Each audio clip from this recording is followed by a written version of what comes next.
Hi, everybody. We are back with another special developmental side scene with one of our players today. We'll do what we do every single time when we have a new session saying who we are and who we are playing and our character sentence. So I'll let you go first, C. Excellent. I'll take it away. Hi y'all, my name is C. I use they them pronouns. Today I am playing Alecto, the curse maker who uses they them or they rem pronouns. And Alecto is an eremitic stoic apostate who converses with everything. I don't think I'll ever have that down, and that's fine with me. I'll never know. It takes time. It's okay. And hi, I'm Mara. I use they, she pronouns, and I am your game master. I briefly mentioned it already, but we are having a developmental side scene with just Alecto today. Because Alecto, last time I have checked with the main campaign, has gone through some emotional shit right now. Which is an understatement. The turmoil is strong. We have some turmoil happening right now. The turmoil, depression, etc. Da, da, da, da. Just a little bit. Just the tiniest bit. So, with every game of Invisible Sun, we start off on the Silver Sun with our first card pull of the game. Ooh, I'm so excited. The first card is called the Looming Shade. Value of 9. Mysteries, rats, mirrors, and stones, so Stoics get a +1 to their ventures. That's me. Yeah. Amazing. Meanings terror, doom, impending danger, and unseen threats. I know, right? Okay. Okay. Ghosts and spirits lurk everywhere. Most never interact with mortals. Some shades, however, prey upon mortals, looking to feast upon their fear, their flesh, or their very souls. The looming shade is almost certainly such a danger. It is terrifying, but it's not just idle fear. The threat is real. The best possible outcome you can hope for is that it's not a horror that appears now, but is yet to come, so perhaps you can prepare for it.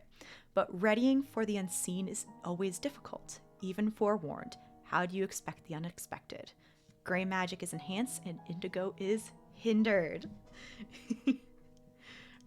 That just hurts my feelings. I feel like that is actually just in fact rude.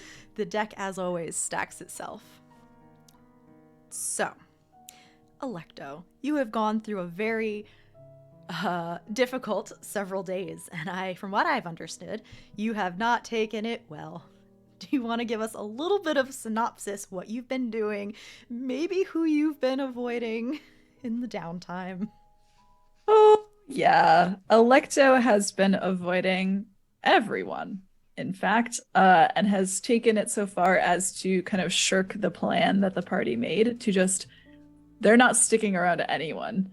And I think that they have also made themselves extremely scarce insofar as they're also not at their shop. Like their shop door is closed, it's empty. They haven't been selling anything this week, and they have been wandering around trying to find something that will make them feel anything other than this deep, deep, untenable pit of grief, I think, that is roiling around in their chest. Poor thing. Going so far as to spend, I think, several days wandering around Lost and Found, which is the junkyard just beyond the edges of their neighborhood, as well as hunting down demons in the hollows, just swinging their sword through whatever they can, and letting the familiarity of rending pain ease them. Although I don't think it's working very well. I don't think it's working very well either, considering I know where this session is going a little bit. Oh dear. The demons you have been able to slice in the hollows have not been, are actually fairly simple to wreck their shit.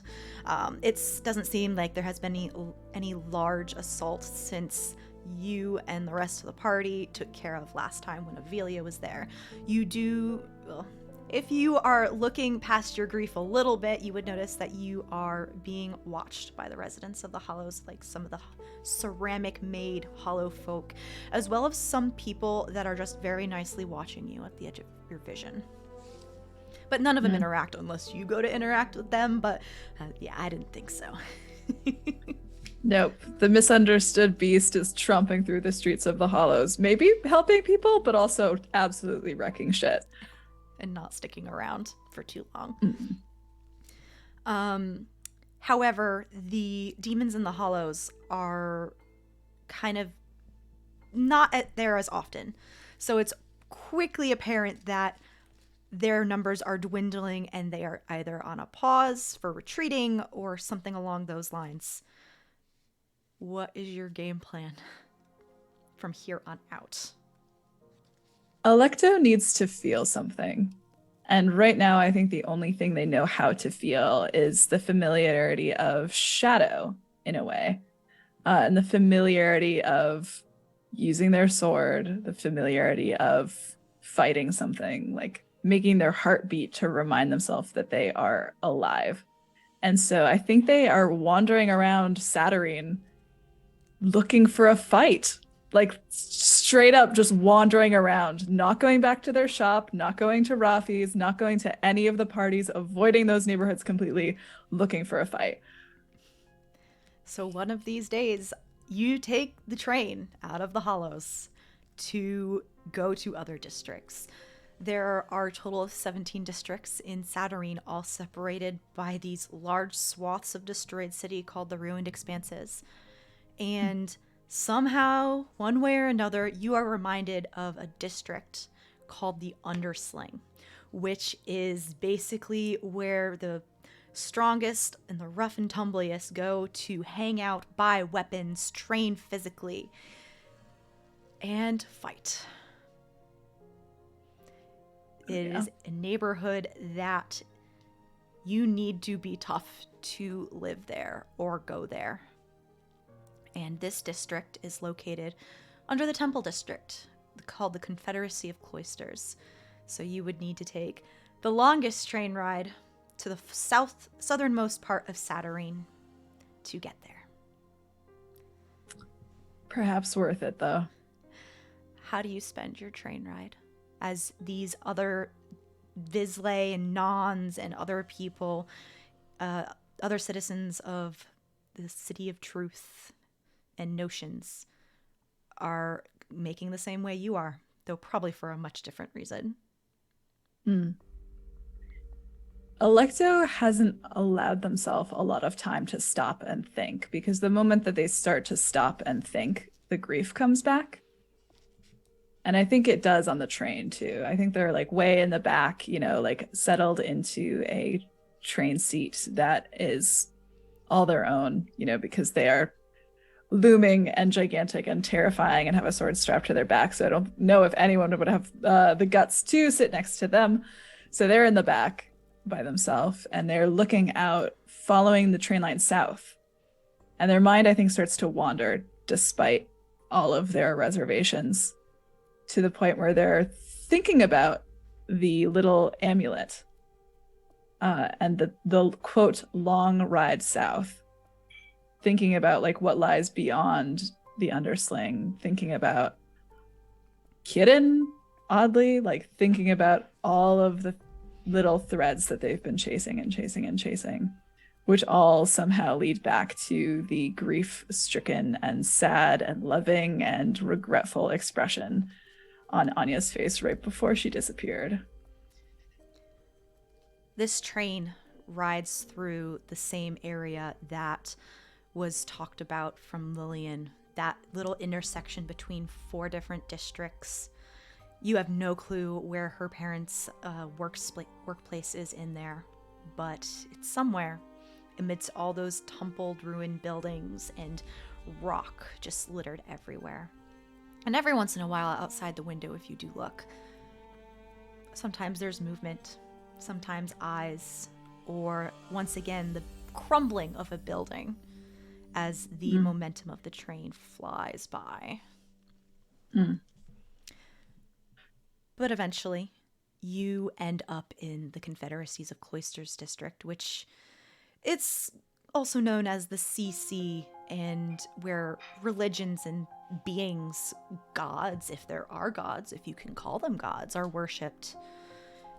And Unlike not unlike Saturn, but like similar to Fartown, it has the oddest buildings, and they're all different because each entity is a unique being all of its own. This is where cemeteries are, and as you hop off the train, there is a funeral procession walking by, heading towards the cemetery. Alecto looks after it, I think. Like they can't help but let their gaze follow it.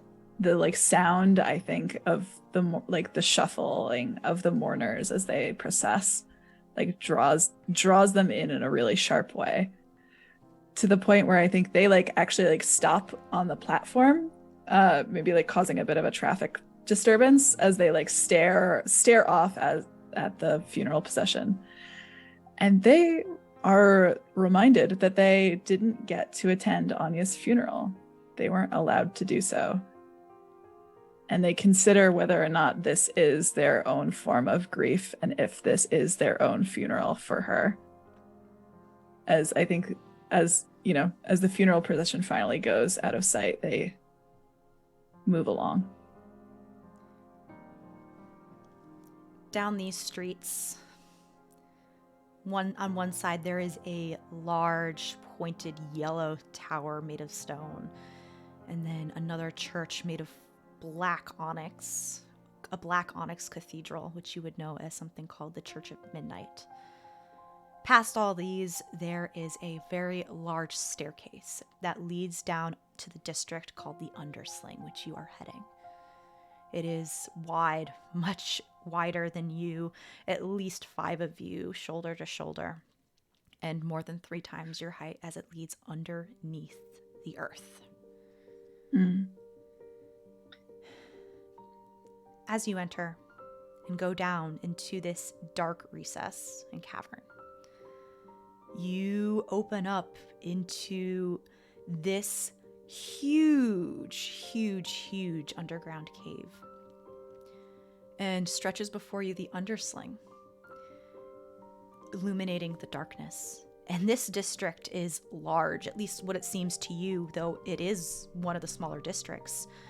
But what makes it so huge is the fact that it is a smack dab of earth with buildings and the like, suspended by the ceiling by ropes and chains and cables, connected to this platform where these stairs head out by a single bridge. Everything that you can see in this area seems to be decaying, fraying, rusting. And one chain you can hear as it falls and clatters against more chains that are hanging off the dark dirt of the underside of this district. But that's probably not the most interesting thing that you feel as you walk down here and come into this area. Uh-oh. Your tattoos move. What? Oh no. Your tattoos move. Though I will let you describe what form they take and what they do. You feel a curse in the air. And it takes you a second to realize that this entire area, this entire district, this entire cave system is cursed. Oh my god. It is meant to be cursed, and it is in a forever state of decay and breakdown. Oh, that's so cool. There are, besides this bridge, there's only a couple people on this side with you near the stairs. And there are 2 much shorter than you. Almost everyone is shorter than you. Young men shooting the shit and smoking a cigarette next to 2 longboats. I see. Oh my god. I think the tattoo, if this is about like the curse of decay, I think the tattoo, it's in these really like thick, intricate, jagged lines that seem to be like very arcane and very sharp and very clear. And I think they start to like literally the edges start to like crumble away, like almost becoming like stippling more like. where they like start to like move down, like down their fingertips, like up their arm and then back down the other way as they're kind of like fading and breaking apart, and like an iceberg like cracks off like the like around their neck, you know, and like Yeah. hits a bunch of others and starts to crumble down. And Alecto, I think, is again frozen, like, oh shit, this entire place is cursed. Yes. Though it doesn't rub off on you, but you can feel it. Right. And I think they blink with like the magnitude of a curse that huge that so many people are living under, and that's that powerful, because this is not so simple as like a dispel curse spell. It's like, I think it's the most massive curse they've ever felt, and it like sends us ringing through their ears as they like step into it. And they hesitate for a moment, and I actually have a question. Is this where Pax goes curse hunting most of the time? Have you ever asked? Probably, maybe once. Their response would have been like, a little here, a little there. Very Pax-like. Very Pax.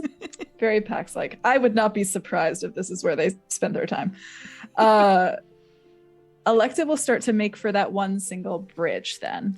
That's going to lead them into the rest of the undersling. Sure. As you begin to make your way towards the bridge, these two men do give you a look. And as you get closer, you do see that there is a sign next to them that just says, "Ferry rides to the undersling 3 crystal."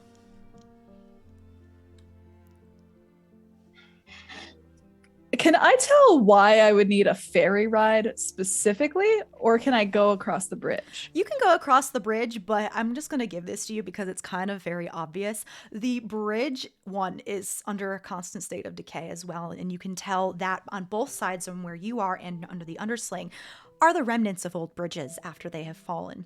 And the entire bridge is over this bottomless looking pit. I am simply so large. I will absolutely crack that wood. Okay, good to know. Alecto considers the bridge, considers the 3 crystal. They have plenty to spend. So they fish out 3 crystal. Actually, they fish out only 2, I think, because they're not about to get like, you know, they're not going to be a tourist in here. So they head over to the people with the boat, and they flick like 1 crystal at each of them, you know? As you approach, though, before you're even able to like flick the crystal at them, once they realize you're going over to them and not the bridge, they turn to each other and do rock, paper, scissors. And the one on the left is like wins, and the one on the right is just like, fuck. All right, I'll toss the crystal at him. Hey, want to ride? Yeah. That extra crystal is so that I don't break your boat. How much did you flick them? I'll give him all 3, actually, because I am so gigantic. All right, hop in. And Alecto kind of unsteadily, I think, despite themselves, like gets into the boat. As soon as you're settled in, this guy hops in and takes like a large, like long pole and essentially shoves the boat off of solid ground. And for a second, it does like fall and dip probably like a good 2 feet before steadying out. And it slowly begins making its way across this chasm towards this ruddy, decaying district. And you hear more of these chains falling and hitting. But you also see people putting up more chains to continue anchoring this hanging district. They do not say anything to you as you make your way across. It's probably a good half mile. So it takes some time. Probably like a good 10 minutes to get across. It's slow. It's not rushing. Mm-hmm. Alecto is patient, and I think they spend some of the time like peering down into the abyss, you know, so to speak, peering down into the nothingness that bridge would have fallen them down into. That did not make any sense at all, but you know what I'm saying. I know what you mean. They look down. After about 10 minutes, the longboat, hits like this little docking area where this man ties it off and basically steadies it so you can get out. Hi, Bao Bao. Hi, Baba. He's here and he's making himself known. Alecto considers this person, I think, maybe as they're like getting ready to go back.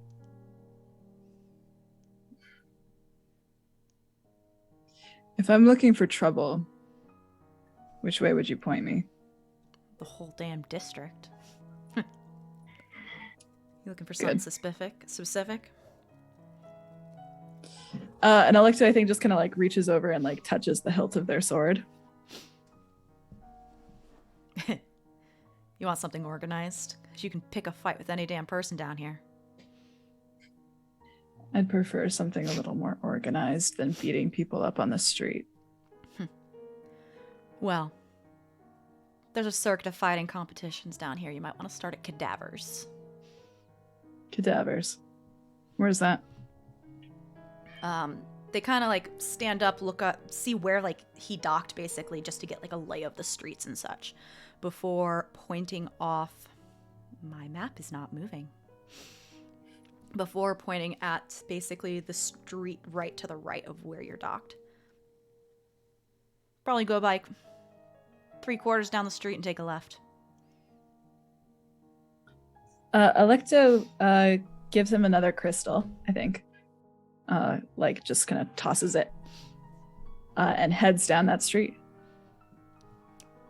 Yeah, this district, every other place either looks like a training facility, a place where you can buy weapons or guns, and everything is in this constant state of being broken down, or in some cases, some of it's being rebuilt because it has broken down so much that it is not livable again.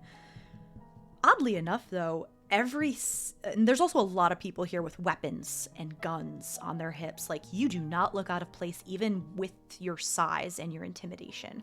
There are people, you see one person with 4 arms and a couple other people whose hands have been permanently changed into spiked balls. Yeah. You would notice this immediately just because of your proficiency in your sword. But every weapon you see does not seem to be affected by this state of decay. Interesting. Mm-hmm. That is very interesting. Alecto notes that. And I forgot. I think they're also they still have the hand armor on them, technically. If you didn't take it off. They have not taken it off, and they are not going to take it off because it is not leaving their body until you can take it from my cold dead hands, Mare. Except maybe Roshni. Anyway, yeah, I think they kind of consider it, and they have been asking it consistently to talk to them, and it has consistently been silent. And they consider it for a while. And just kind of the way that like everything but weapons seems to die here. And that feels actually like an oddly poetic way to talk about themselves, right? Oof. Yeah. Oof. Yep. Oof.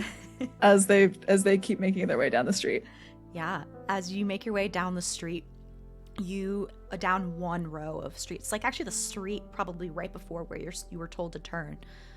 You see like a plaza completely littered with feathers of a variety of colors, shades. And even though there is a wind flying down the streets, the feathers do not move whatsoever. They do not flutter. Do I know what that is, potentially? You can roll. You can roll I'll an roll. intellect task. Yeah. Sure. I don't have much by way of intellect, but I do have a venture. You do. Add extra to my venture. I don't think I'm going to use a bene. I'm just Okay, sure. Curious. So I'll just roll for it. A 6 total. Yeah, you would know. So you would know that this area, this plaza, is a square called Pinion Court. you would know that this is where angels are tried and punished, their wings torn from them. And since the feathers never decay, and they're torn in humiliation, they are not subject to wind. Okay. Okay, damn. I love this place so much. You see why I was so excited for you to come down here? I love this. I love Yeah, this no, district. this is so good. Alecto pauses by Pinion Court and considers it. No angels are getting tried in this moment. No, they Okay. are not. Okay. They consider it. You would vaguely know that angel feathers could be used as making ingredients.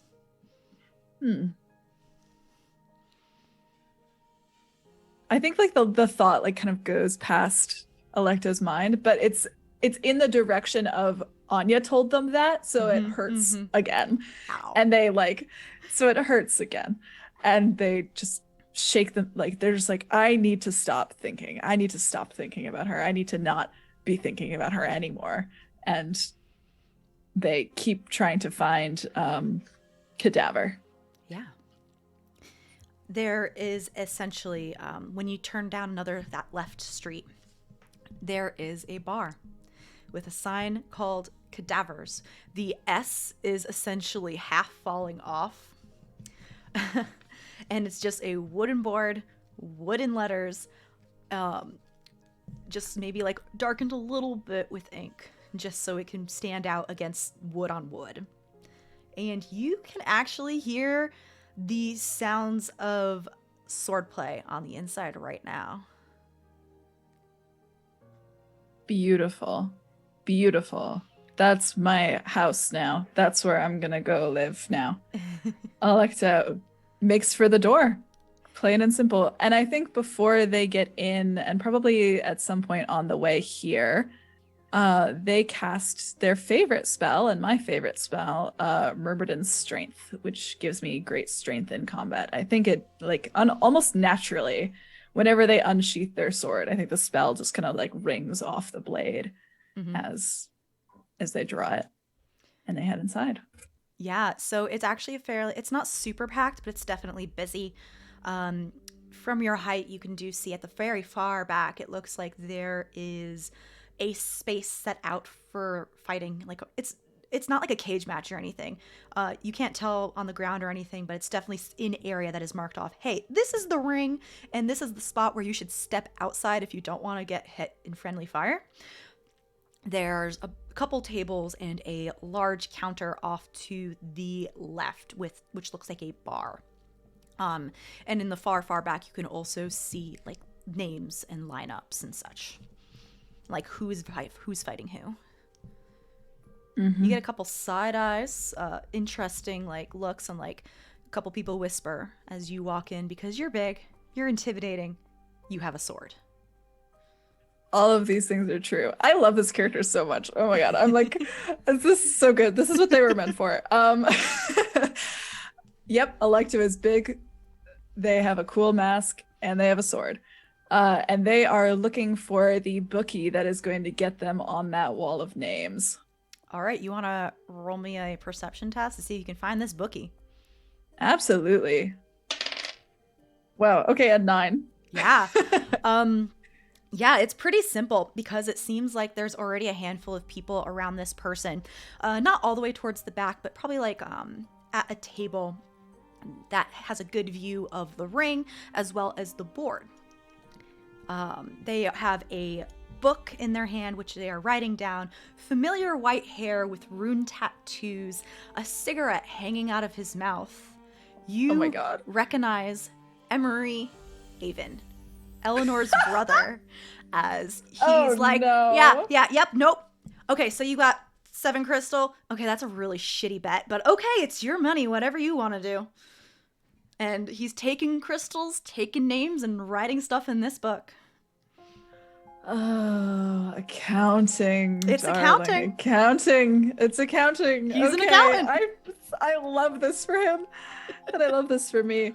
Alecto sees, and I think the white hair catches their eyes because they were like, Eleanor? And then they're No. like, oh no. And then they're like, oh no, you're kidding me.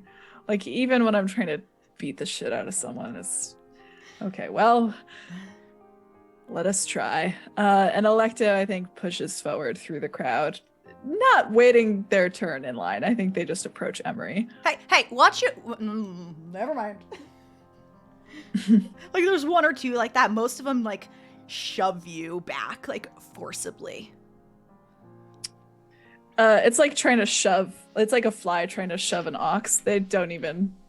They like. Yeah, like, a couple shake of the them. weaselly people are definitely, like, and then, but some people are just like, okay, fucking whatever.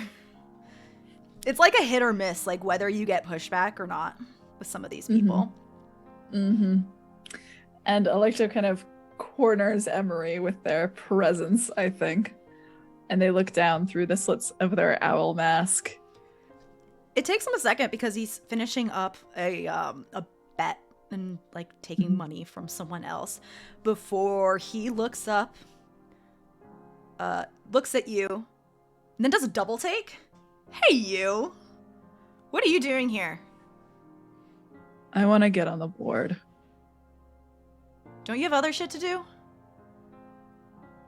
Not today. All right. I thought you were supposed to be an accountant. Oh, I am an accountant.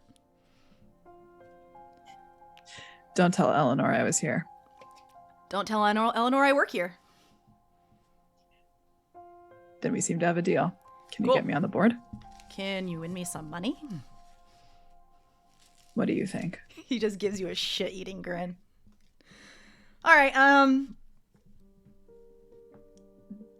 you can kill people if you want. They might kill you back. It's a dog eat dog down here. Dog eat dog.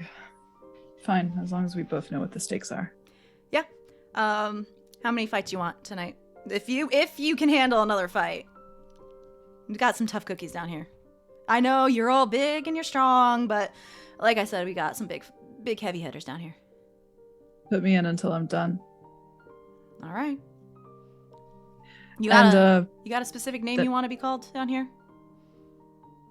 The owl. It's fine. Easy, to the point, easily identifiable, cool. Owl. All right.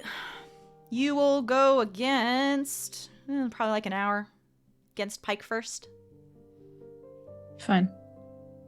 Yeah. Yeah, you'll be fine. I know I will.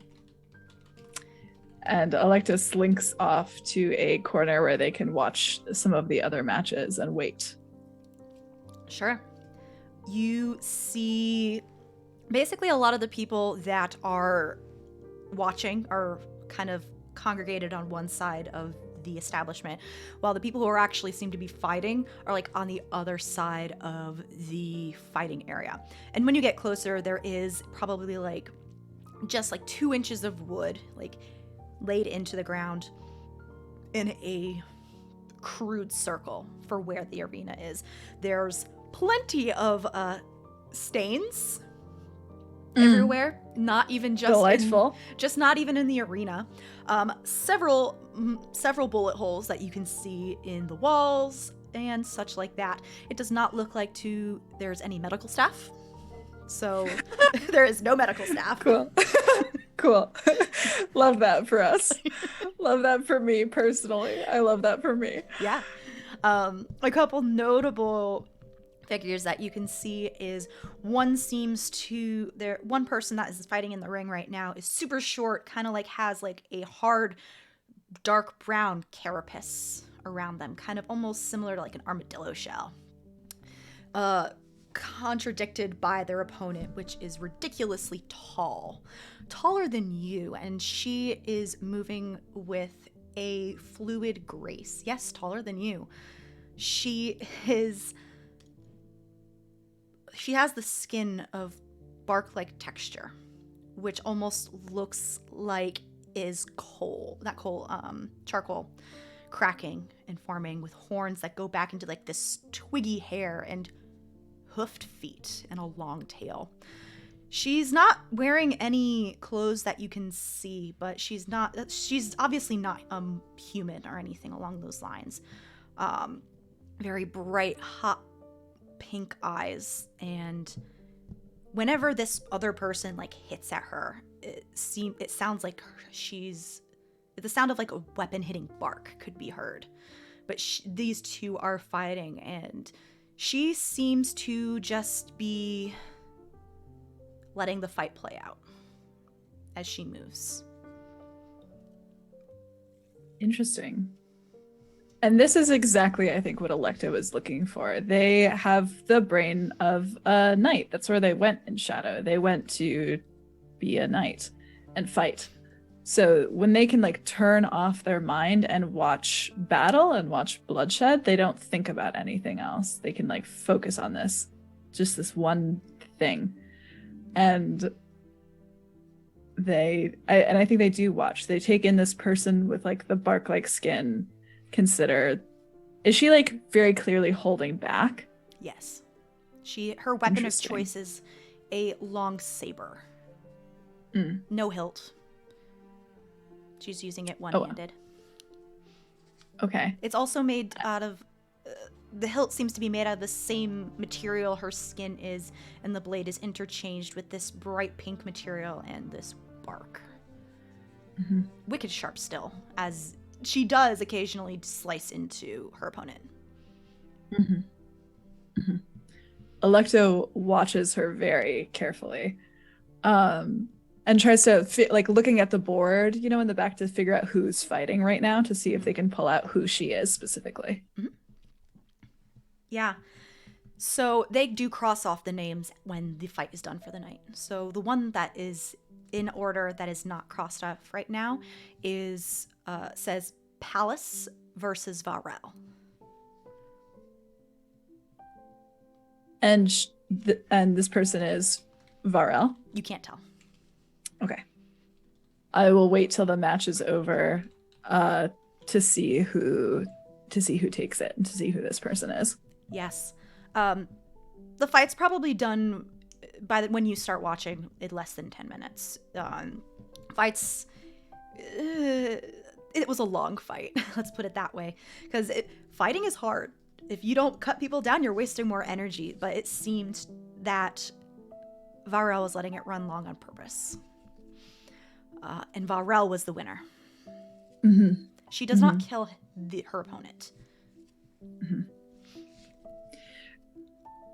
Can I tell if she's like why is she making the fight long? Is she like a stamina fighter? Like she'll just tire out her opponent because she could just keep going? Or is there like some reason she seems to be doing this? Roll me some kind of check that would have to do with insight. So this would be an interaction, Benny, if you wanted to spend interaction. You still have your +1 to your venture and stuff like that. I'll spend an interaction just to see.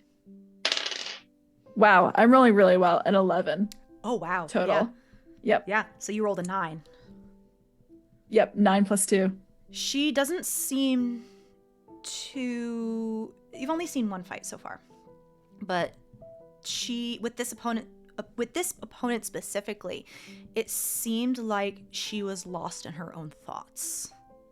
And only half paying attention to this person. Like very probably... Yeah. It seems like she was doing this for her, not for them. Interesting. Very interesting. That I think surprises Alecto as they watch, like translating the way that like the blades like sing against each other, right? I think like that's kind of how they're able to like parse through this. They can hear the sounds of fighting in not just a like clanking way, but in a like speaking with the sound, like reading it, understanding it. And they watch and consider like taking their spot amongst the other fighters, seeing like who else is in the room, watching like the leaderboards go up and down. Yes.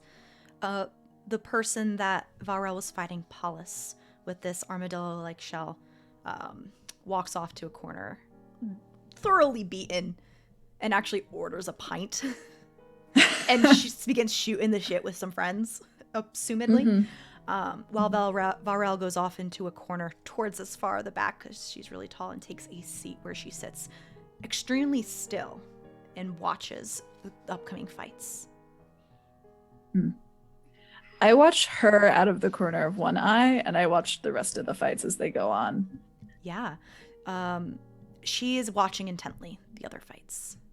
And it doesn't take long for your first fight to come up. Excellent. You are fighting someone by the name of Pike. And they're already in the ring. They have a very...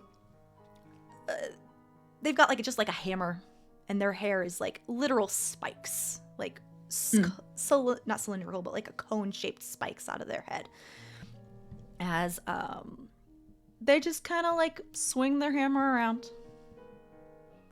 Oh no! It reminds me of Teth with the hammer. Oh no! That's a you problem because I pulled this out of my ass. How could you do this to me, Mare? It was not intentional. But Well, if Alecto Alecto has sees problems, that's Alecto's fault. Alecto absolutely has problems, and it is absolutely their fault. I don't know. Alecto has both their greatsword and their dagger. And I think they are using... If this person is using a weapon, I think that Alecto would also use a weapon, but they are not trying to kill them. And they are not trying to... they're not cutting with the sharp end. They're like mostly using like the blunt end to block as well. If you're okay with it, are you okay with me pulling a new card for each fight? Yes. Cool. Oh, that's so much fun. Okay, so each fight I'll pull a different card. The first card I have pulled is the Doctor. Uh-oh. It's just not a good card. Uh-oh. Oh dear. Yeah, the Doctor is value of 0, vision, swans, bleeds, and water. It's a nemesis card, so you're going to get a -1 to your venture. Oh. Dip. Meanings: wisdom, health, dependence on other, and disease. Oh. Dear. Yeah.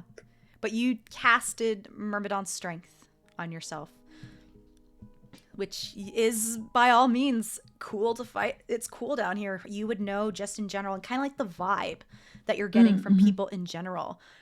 People wouldn't give a shit if you cheated, as long as it was like forward facing and shit like that. But if you're going to go like around and be like, I kidnapped you before our fight, that will be looked down upon. It seems like damage spells and such like that, people don't really give a shit about her, but it's like if you're being sly and sneaky, you're gonna get fucked. You can tell that there is some kind of code that hangs, an unspoken code that hangs in the air. Interesting. Directness is appreciated. Great. So okay, if you decide to cast this spell later, people aren't gonna give a shit. Okay, cool. I think the spell gets cast basically just as Alecto unsheaths their greatsword. Like, the blade just kind of sings, and it's like, it's very... They're not trying to hide it either. They just like... That's... You know how some people like, you know, hype themselves up when they get into the ring? That's what they do. And the magic just kind of like tightens around their body. And they take... Oh my god, it's such a sexy moment. They like take off their cape, right?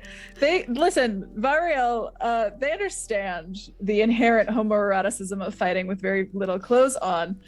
So they take off their cape and hang it on, you know, the... Or whatever chair they were sitting in before. You get some rowdy cheers.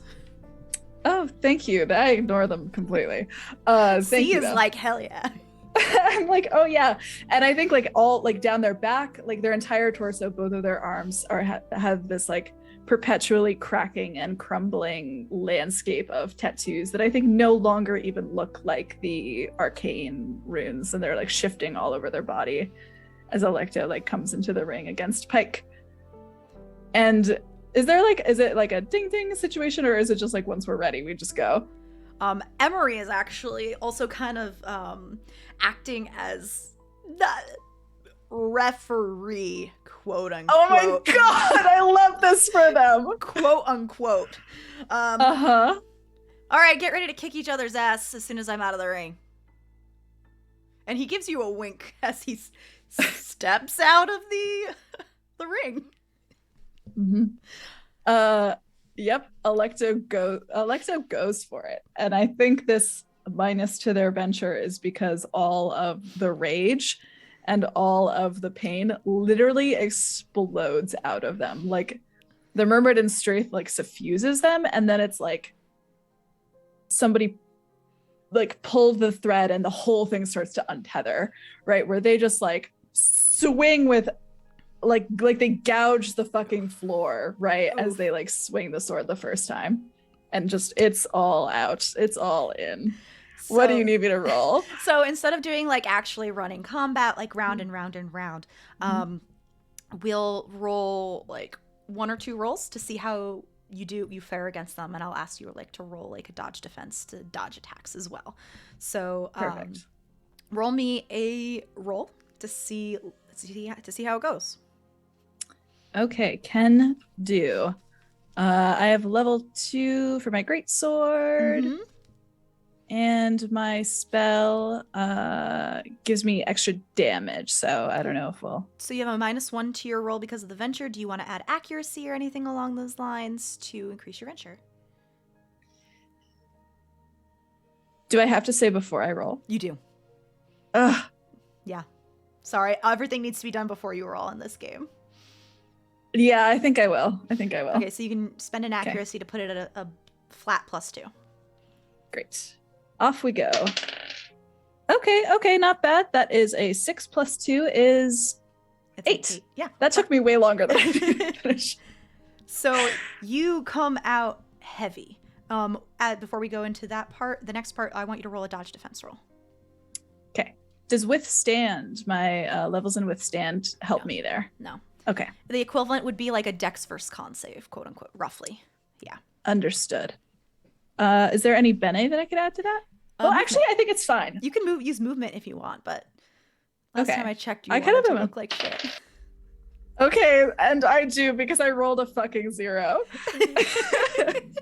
Yeah. So nope. This is yep.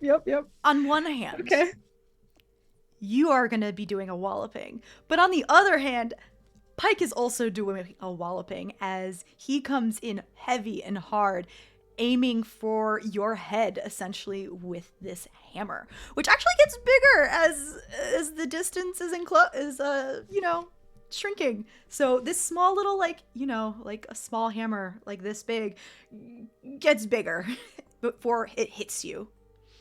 And ouch. Tell me what you do to them as well. Yeah, it's God.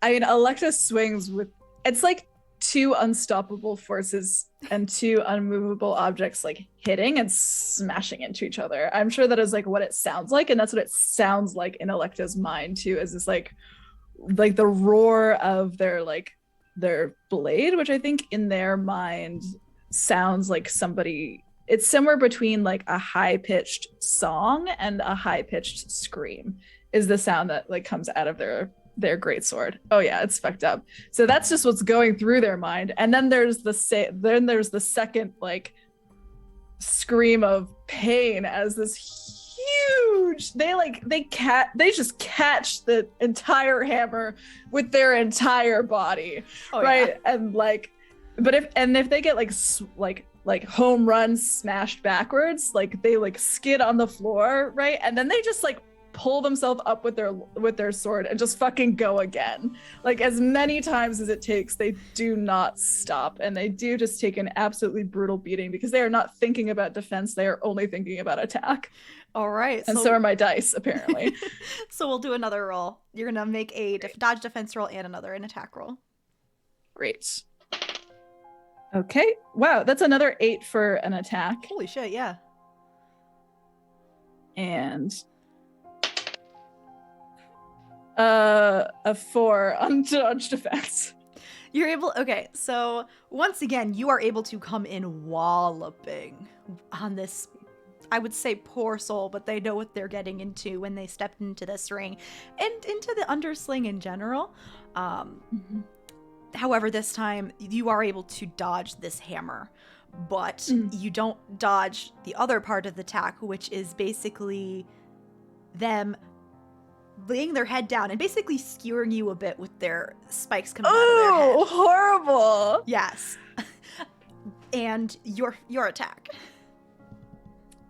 I think like as they get their head right, like at my body, it hurts like hell. But it's like, and I think in their mind it's like arrows, right, from Shadow, like getting pierced with an arrow. It feels the same. Oh my god, they're so fucked up. And they actually grab the hilt of their sword and they bring it down with all of their power and all of their force on this person's temple. If their head is right here, oh yeah, oh yeah. And with that, they crumble. And if you, and Emery looks at you, it's like, if you want to finish it, you can. And I think there's a moment where they like where they waver and they like bring their sword up a second time and they like fight to lower it, but they lower it and then just pivot and turn and stagger, like they're just gonna, put a hand on one of the little skewer holes and snatch their cloak up from their chair and fall backwards into their seat. Emery looks off to like the left and towards the crowd and just kind of like nods his head at the person now unconscious in the ring. And it looks like one or two people they're obviously not healer staff because they just kind of like pick this motherfucker up and just put them in a chair later. Whoops. Just let them wake up in their own time. Yep. They're not going to remember that fight at all, I think, unfortunately. It looks like they specifically put him next to a friend because the friend is just like, and then takes a sip of their own drink. Pats the unconscious friend before like turning their attention back to the ring. This person's pike, his name is crossed off on the board. And Emery kind of like tries to catch your eye across the crowd. And he looks at the board. And it takes a moment because Alecto is like breathing kind of heavily. And there's this like low whistle of like breathing in their mask, right? But they eventually see and they like turn their gaze up to see who's next. Well, he's mostly asking like, do you want another round? Oh, Alecto nods. When you were fighting, how well do you try to control and hide the reasons why you're fighting? I think that with this card, the doctor, there is a surgical precision to the grief. It is so clear. Will you actually read the card for me again one more time? Do you want me to read the full thing to you? I didn't read the full thing last time. Sure, why not? Sure. Doctors help, but it's a help we'd rather not need.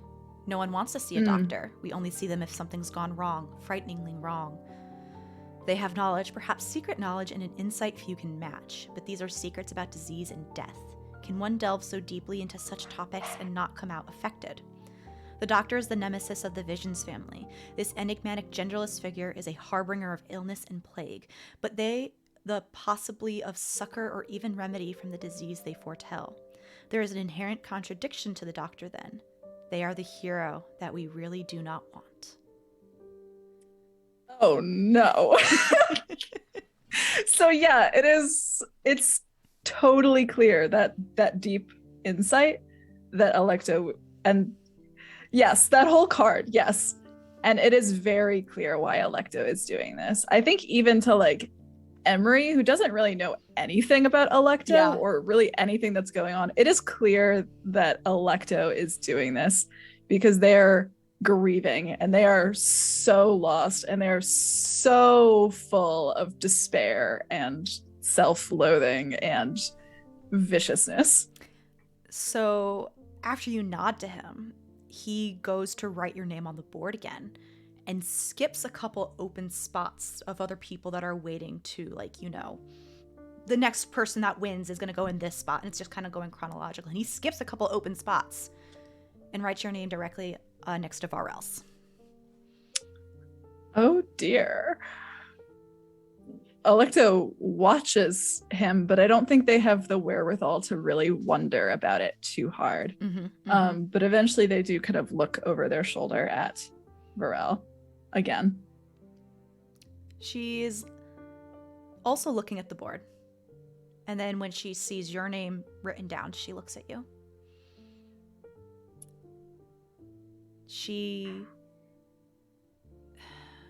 has a very humanoid-like face in terms of facial features, so it's not hard to read.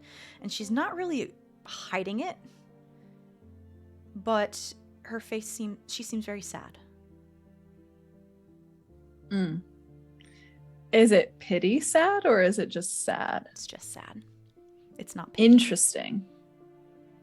Interesting. And I think there's this horrifying moment where Alecto thinks about, like, through the haze of bloodlust, right? Through the haze of like fight. There's this moment of like, what if I become her? Right? Like, what if I'm down here forever and I'm sad and I'll never not be sad and I'm just in here fighting to feel something every night.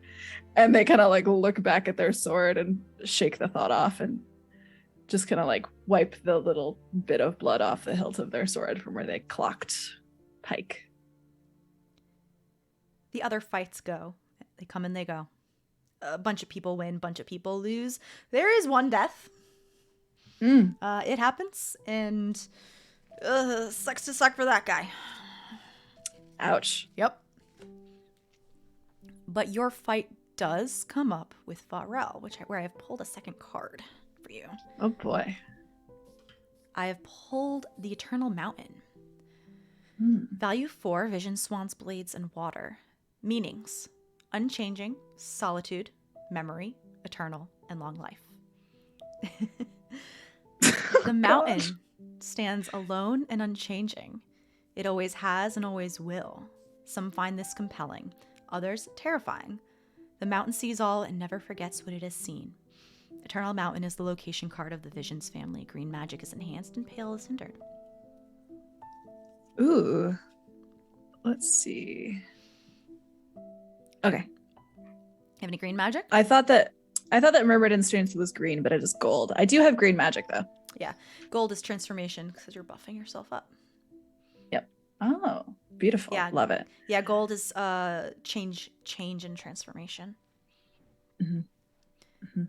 Love that. Alecto steals themselves, I think. Again. And they're like, okay, this time I'm not gonna Hulk out, right? Probably not. Probably not. You're gonna Hulk out. I'm gonna Hulk out again. But they like crack their neck, and I think they see this person who just in this short time is kind of the mountain, right?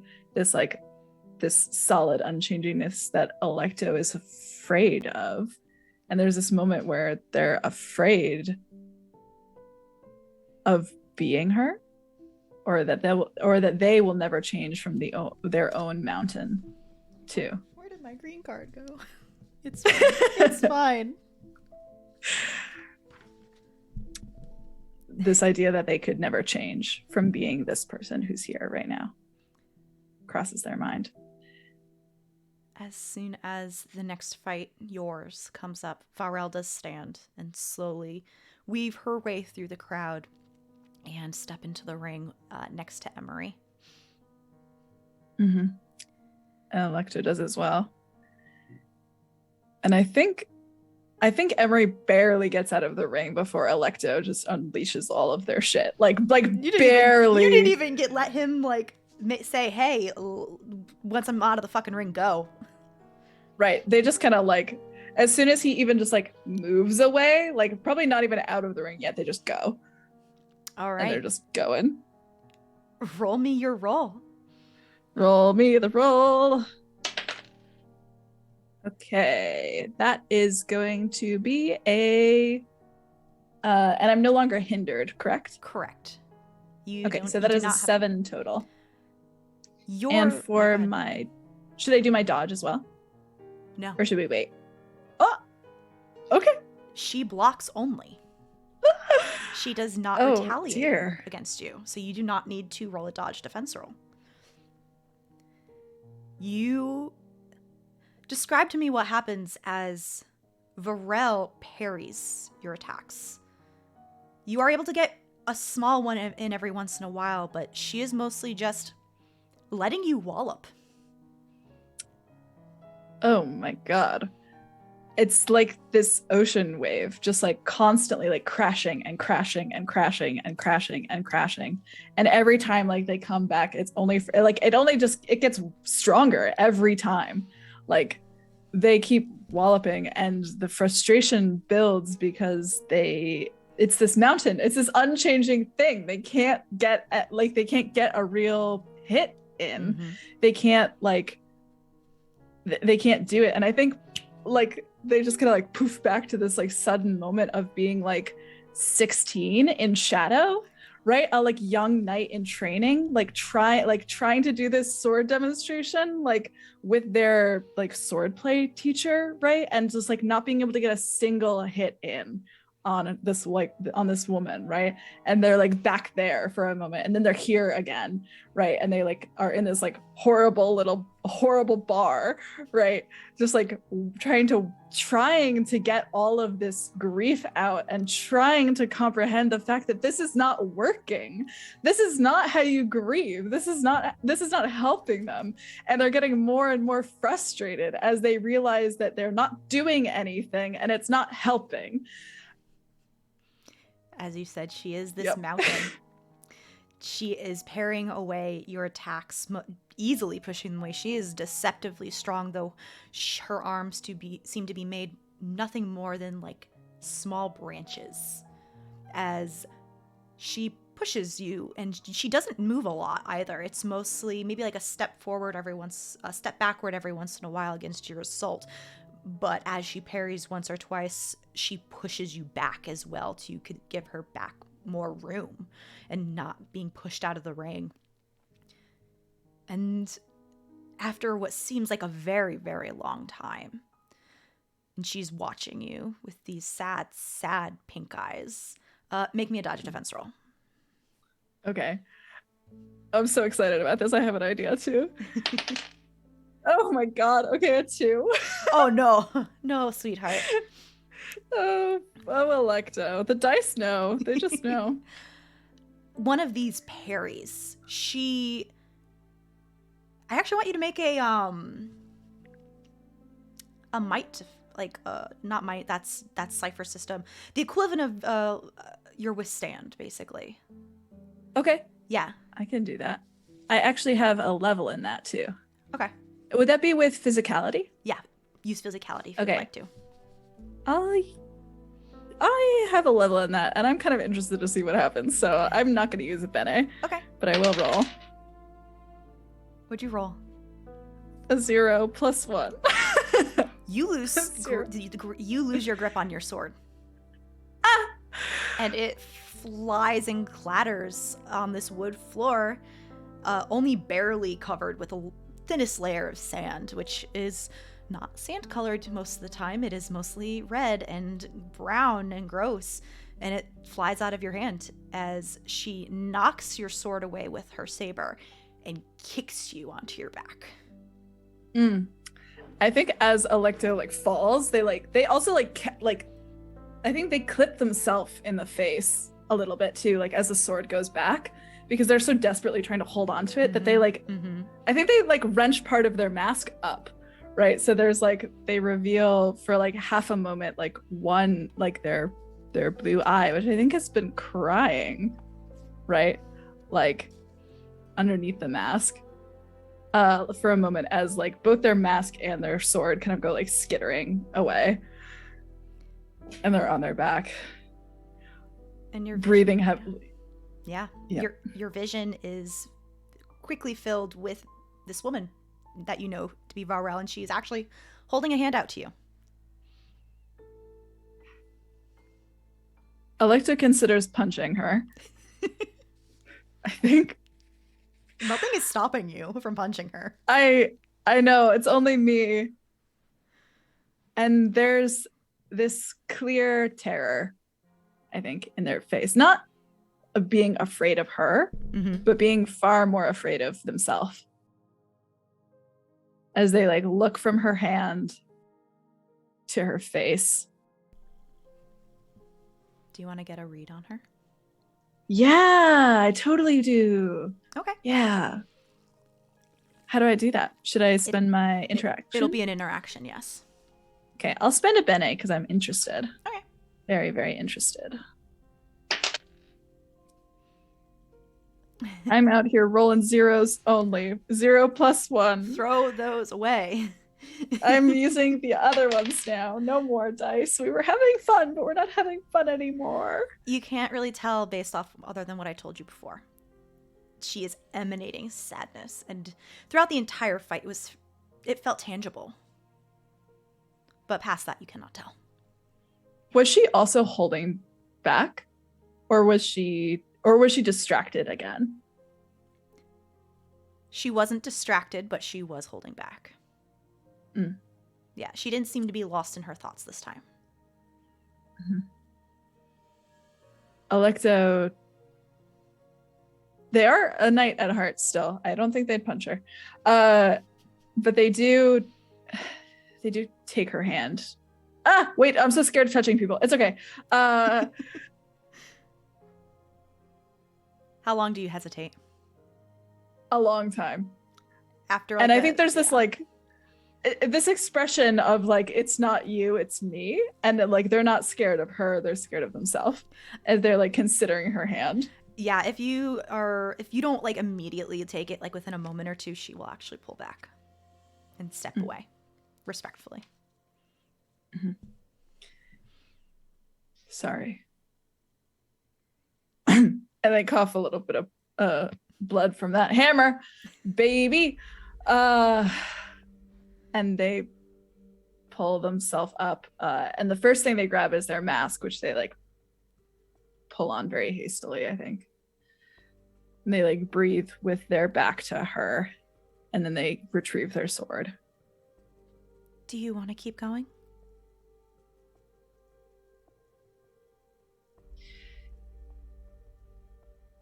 Alecto turns. She's looking down at you. What use is it? Doesn't help. I'll take that as a no. This one goes to you. She nods a little bit and then gives a nod to Emery. And she doesn't turn around right away because I think your back is still to her, so I don't think you'd be able to tell. And for a second, you do feel her behind you because she walks a little closer. If you want to spar again, I'm here Thursday through Friday.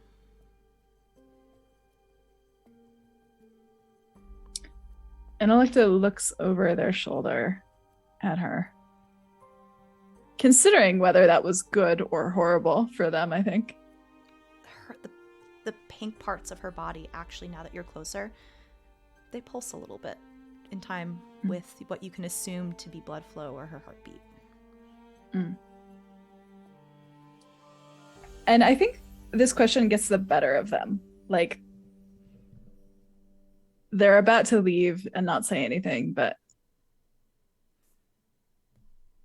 why are you fighting? Make a persuasion roll in interaction. Better dice, better dice. Would this also be interaction? It would, yeah. If you, how many interaction do you have? 3 total. This would be my last one. Okay. This would be my last one. Oh my god, it was another 0. 1 again for the 3rd time in a row. Do you look at her when you ask this question? Yeah. She just smiles sadly and heads back to her corner.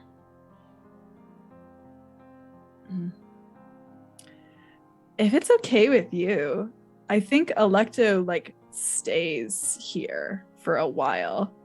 Like they don't leave the district. I think they like find like bad inns with bed bugs, you know, and they sleep there probably, or they like sleep wherever like they can get their fix. And they would just keep fighting, I think, for like a few days, like, and I think they would take Varel up on her offer to spar again. If you take her up on her offer, she would ask you whether you want to spar here or privately. I don't really care for the pomp and circumstance, and besides, I think that Emery is getting annoyed that I keep losing to you. Emery is very hard to annoy. If he's acting annoyed, it's because he's pretending. Well, he's pretending very well. He is full of pomp and circumstance sometimes. Is there somewhere quieter we can go? I know someone down here that owns a private training facility. They won't mind if we head in.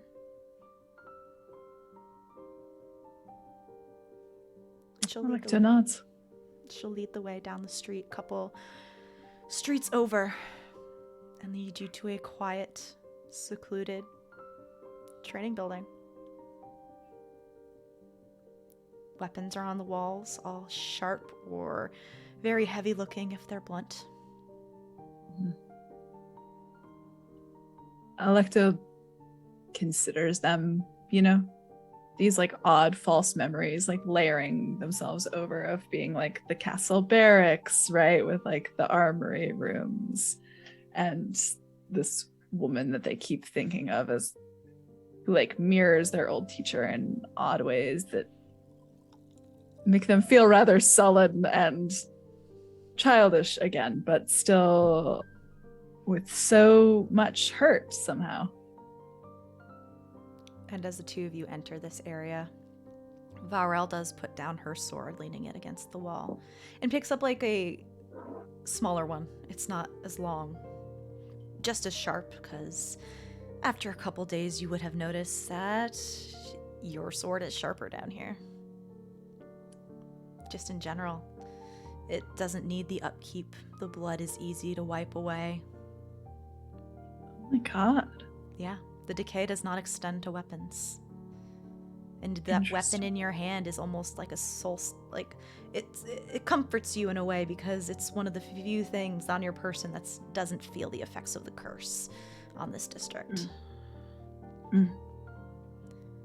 And at this point, I think after a few days, Alecto has gotten almost used to the way that their like tattoo, like I feel like they can feel it every time their tattoos like crack and like hit each other, right?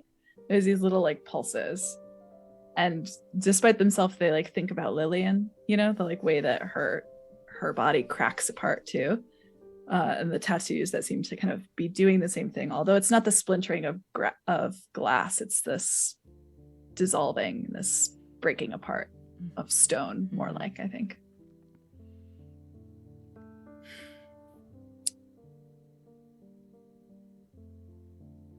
Fine. Should we get down to it then? On your count.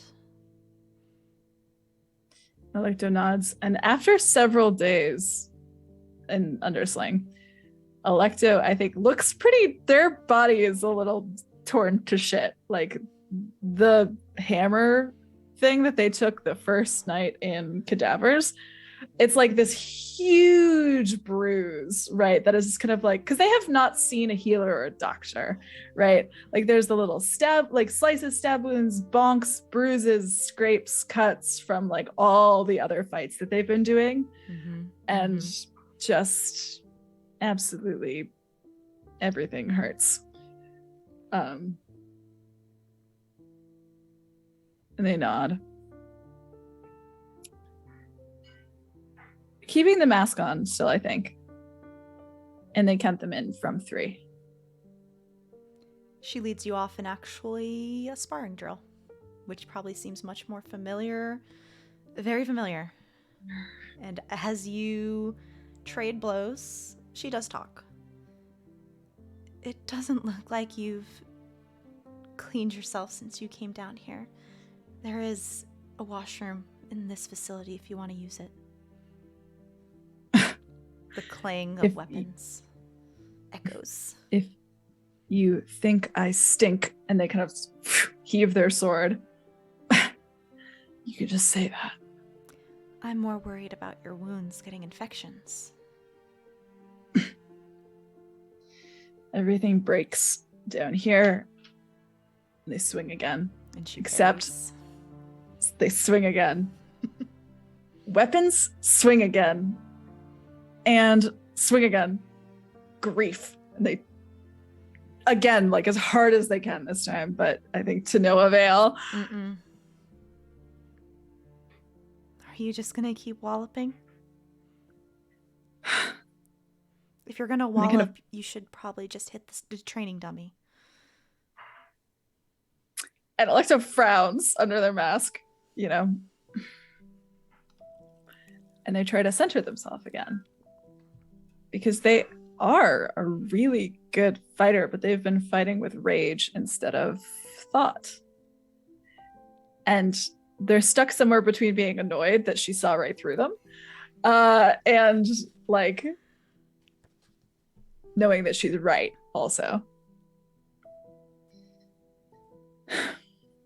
And they come at it with a little bit more finesse this next time, where I think they actually use ephemeron, which is one of their spells, I think, which is I can create from dust or dirt a single mundane item that I can hold in one hand. Mm-hmm. So I think there's a moment that like maybe Varel kind of like has them cornered back, and they almost like shit, I need like an off weapon, and I think they just kind of like grab out, and the dust from or the sand from the training arena kind of like comes up and makes this like tiny like arm shield for them, like right here, Like so that buckler? it doesn't hit the hand armor, like a buckler, so it doesn't hit the a small buckler, so it doesn't hit the hand armor, and like they use that as the magic like comes up and clings to them for a moment, and they're like fighting with a little bit more finesse and interest in the fight rather than interest in trying to make them stop feeling.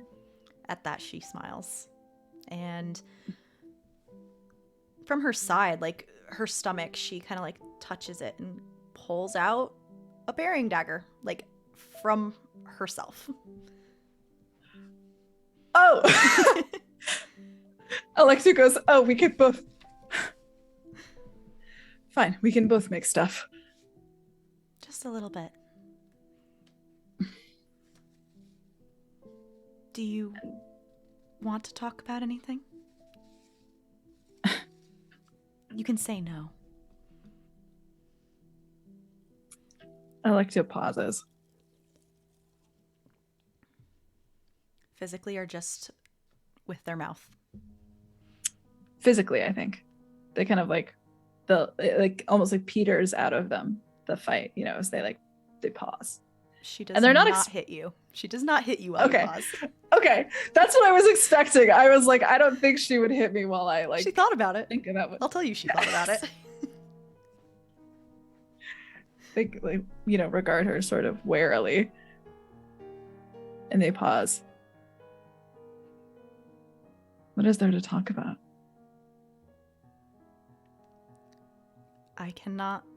I'm not you, Owl.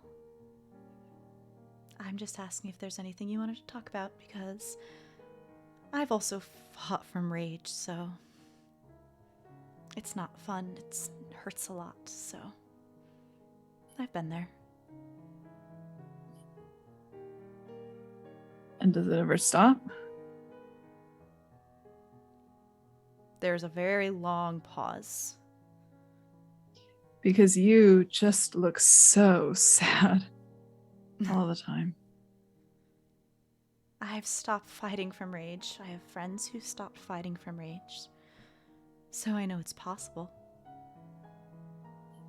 But I'm not about to say or try to divine your future. In the end, it boils down to you.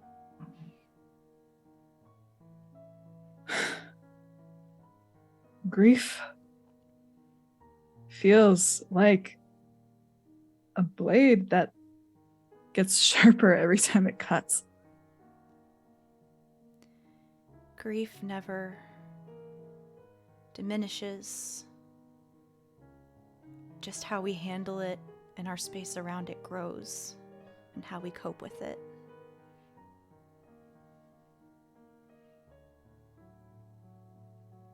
I don't know how to cope with it.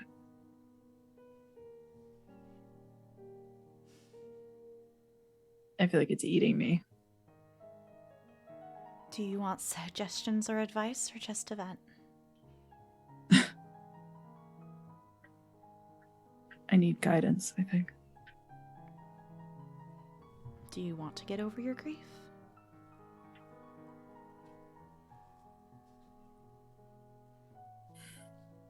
And Alecto thinks about Anya, the idea that they could ever be over her.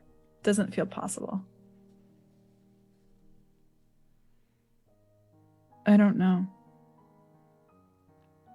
But and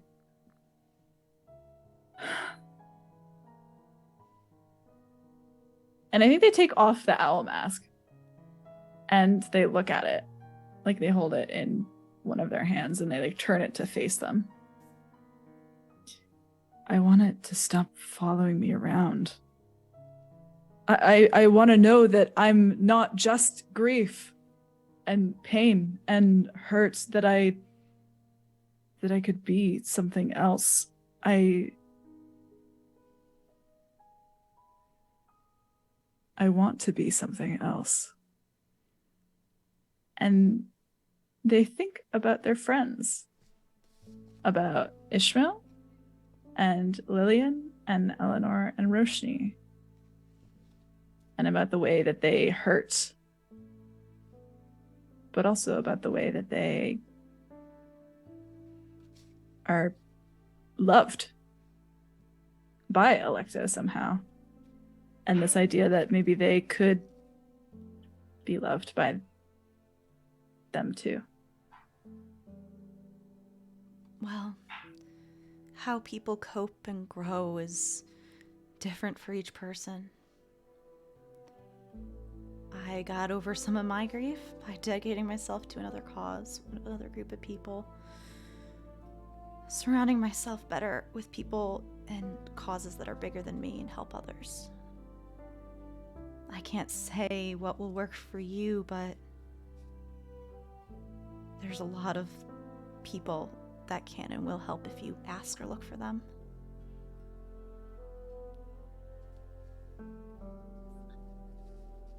And that, I think, only cements what they were just thinking about. Are you one of those people? If you'd like me to be. I mean, how do I know that I'm just not going to end up hurting them? She pauses. That's just something you'll have to trust yourself not to do. But worrying about hurting them is a good first step that you won't, because your heart's already in the right place. Someone who didn't care about hurting them wouldn't even be thinking that.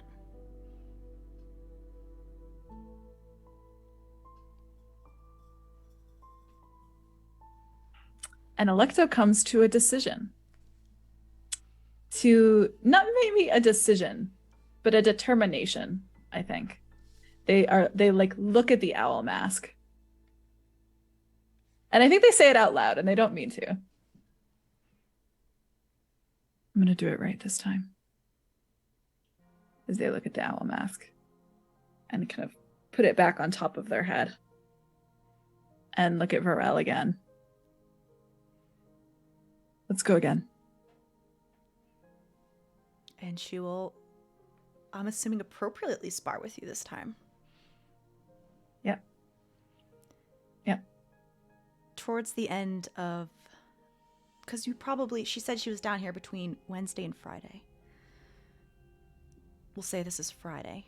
And towards the end of your sparrings, she does tell you that if you do need to get in contact with her, you can send word to the Knights of the Name headquarters in the Brick House district. Oh? Yes. Does that name ring a bell for me?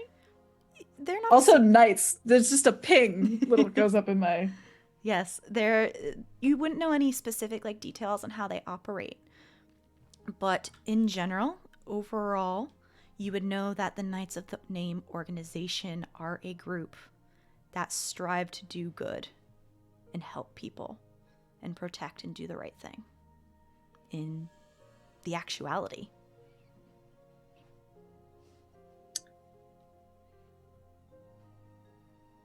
Maybe one day I'll stop by. I think you'd get along. I have a few things. I think you would get along with a lot of people there. I have a few things I need to take care of before I can trust myself. But maybe someday. I understand. And if you need help or just want to spar again, I will do my best to make time. Thanks. Thank you. She just smiles at you and nods. Is there anything else you would like to do, Alecto? Before we end? No, that feels like a good place to end it. Perfect. Oh, I can't wait till we get back to the main game now. I know, I'm so excited. Working through grief with the power of one hot woman. Yes, exactly. And that's just that on that. So, please tell us, see who you are, where we can find you, and all the fun stuff. Thank you so much for thank you so much for playing with me, Mir. That was so much fun. I love it. I love to roll. My dice are going in dice jail now until the next time we play, though. They need to be cleansed. But either way, hi everyone. My name is C. I use they, them pronouns. I am a dancer, a digital artist, and a tabletop streamer. You can find me most of the time at Transplanar RPG, which, if you don't know already, is an all-transgender person of color-led 100% homebrew D&D 5th edition actual play live stream that airs every Saturday at 3 p.m. U.S. Central Time. We are currently on a little... whenever this comes out, we are having our Arc 4 interlude episode, which is going to have all 8 PCs at Dr. Luso's cabin with a potluck. It's going to be absolutely so wild. What's Oka bringing? Episode. Knives. They're bringing knives. All the knives. Literally, that is what I put down on our sheet. Oh my god. But yeah, no.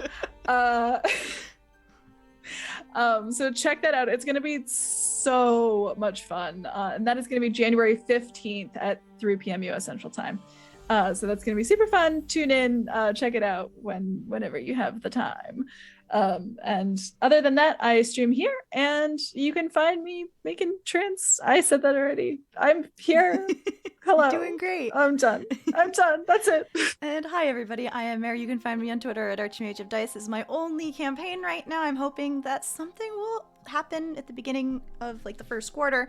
It's still early stuff. This is pre-recorded, so there's some other stuff coming out. By the time this airs, we will have returned with TSC and all that fun stuff, but some channel stuff. Mind in the Martyr will be returning on the 20th. Nope, not the 20th. I'm in December. I need to go to January. We'll be returning the 17th of January. Our Hyperlight Drifter series that we did with Nomadic will be airing on the 21st and 28th, the final 2 episodes, and some more fun, exciting announcements that will be done hopefully next year and announced next year.